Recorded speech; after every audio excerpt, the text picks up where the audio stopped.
Memiliki keterbatasan bukanlah halangan untuk berbuat baik dan saling berbagi rezeki.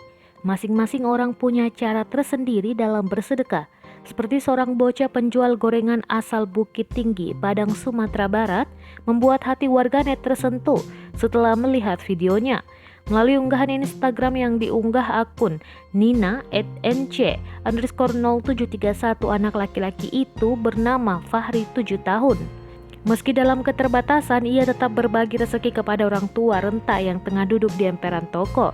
Melalui video berdurasi kurang 1 menit itu, terlihat Fahri bersama adiknya berusia 5 tahun sedang menjual gorengan di Pasar Lereng Bukit Tinggi. Dengan keranjang di tangannya, Fahri langsung menurunkan jualannya ke teras toko setelah melihat seorang kakek. Kakek tua itu terlihat kelelahan. Ia pun terketuk hatinya untuk memberikan gorengannya untuk pria tua tersebut.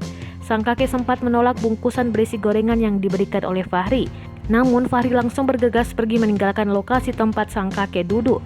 Kakek yang tengah memegang tongkat itu tampak memberikan lembaran uang kepada Fahri, namun Fahri menolak dan memilih meninggalkannya.